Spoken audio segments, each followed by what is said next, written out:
Hello everybody. Okay, so for World Book Day this year, I'm going to share an extract of one of my favourite stories with you, and that storybook is Northern Lights by Philip Pullman.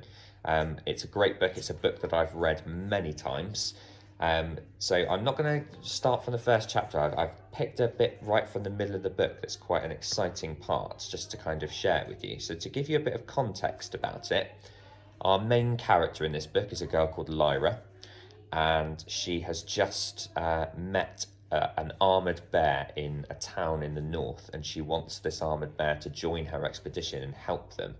But this armoured bear is missing something really important, his armour. It's been stolen from him.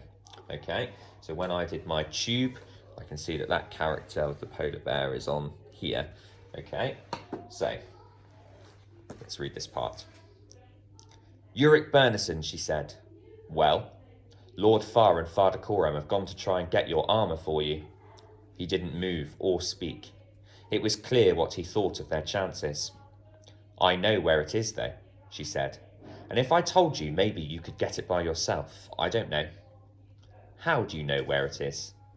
I got a symbol reader. I think I ought to tell you, Uric Bernison, because as they tricked you out of it in the first place. I don't think that's right. They shouldn't have done that. Lord Farr's going to argue with the Sisselmen, but probably they won't let you have it, whatever he says. So if I tell you, will you come with us and help rescue the kids from Bolvangar? Yes. She didn't mean to be nosy, but she couldn't help being curious. She said, why don't you just make some more armour out of the metal here, Uric Bernison? Because it's worthless. Look, he said, and lifting the engine cover with one paw, he extended a claw on the other hand and ripped right through it like a tin opener. My armour is made of sky iron, made for me. A bear's armour is his soul, just as your demon is your soul. You might as well take him away, indicating Pantaleimon, and replace him with a doll full of sawdust. That is the difference. Now where is my armour? Listen, you've got to promise not to take vengeance. They done wrong taking it, but you just got to put up with that. All right, no vengeance afterwards, but no holding back as I take it either. If they fight, they die. It's hidden in the cellar of the priest's house, she told him. He thinks there's a spirit in it, and he's been a-trying to conjure it out, but that's where it is.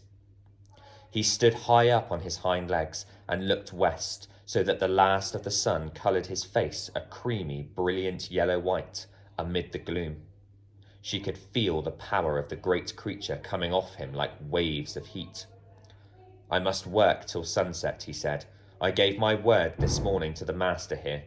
I still owe a few minutes of work. The sun's set where I am, she pointed out, because from her point of view, it had vanished behind the rocky headland to the southwest. He dropped to all fours. It's true, he said, with his face now in shadow like hers. What's your name, child? Lyra Belacqua. Then I owe you a debt, Lyra Belacqua, he said. Then he turned and lurched away, padding so swiftly across the freezing ground that Lyra couldn't keep up, even running. She did run, though, and Pantaleimon flew up as a seagull to watch where the bear went, then called down to tell her where to follow. Uric Bernison bounded out of the depot and along the narrow street before turning into the main street of the town, past the courtyard of the Sisselmen's residence where a flag hung in the still air and a sentry marched stiffly up and down. Down the hill past the end of the street where the witch consul lived. The sentry by this time had realised what was happening and was trying to gather his wits, but Uric Bernison was already turning a corner near the harbour. People stopped to watch or scuttled out of his careering way. The sentry fired 2 shots in the air and set off down the hill after the bear, spoiling the effect by skidding on the icy slope and only regaining his balance after seizing the nearest railings. Lyra was not far behind. As she passed the Sisselman's house, she was aware of a number of figures coming into the courtyard to see what was going on. and thought she saw Father Coram among them. But then she was past, hurtling down the street towards the corner where the sentry was already turning to follow the bear. The priest's house was older than most, and made of costly brick. 3 steps led up to the front door, which was now hanging in matchwood splinters, and from inside the house came screams and the crashing of tearing of more wood. The sentry hesitated outside, his rifle at the ready. But then, as passers-by began to gather and people looked out of the windows from across the street, he realised he had to act and fired a shot into the air before running in. A moment later, the whole house seemed to shake. Glass broke in 3 windows and a tile slid off the roof. And then a maidservant ran out, terrified, her clucking hen of a demon flapping after her. Another shot came from inside the house, and then a full-throated roar made the servants scream. As if fired from a cannon, the priest himself came hurtling out with his pelican demon in a wild flutter of feathers and injured pride. Lyra heard orders shouted and turned to see a squad of armed policemen hurrying into the courtyard, some with pistols and some with rifles, and not far behind them came John Farr and the stout, fussy figure of the Sisselman. A rending, splintering sound made all of them look back at the house. A window at ground level, obviously opening on a cellar, was being wrenched apart with the crash of glass and the screech of tearing wood. The sentry who'd followed Ulrich Bernison into the house came running out and stood to face the cellar windows, rifle at his shoulder. And then the window tore open completely, and out there climbed Ulrich Bernison, the bear in armour. Without it, he was formidable. With it, he was terrifying. It was rust red and crudely riveted together. Great sheets and plates of dented, discoloured metal that scraped and screeched as they rode over one another. The helmet was pointed like his muzzle, with slits for his eyes, and it left the lower part of his jaw bare for tearing and biting. The sentry fired several shots, and the policemen levelled their weapons too, but Ulrich Bernison merely shook the bullets off like raindrops, and lunged forwards in a screech and clang of metal before the sentry could escape, and knocked him to the ground.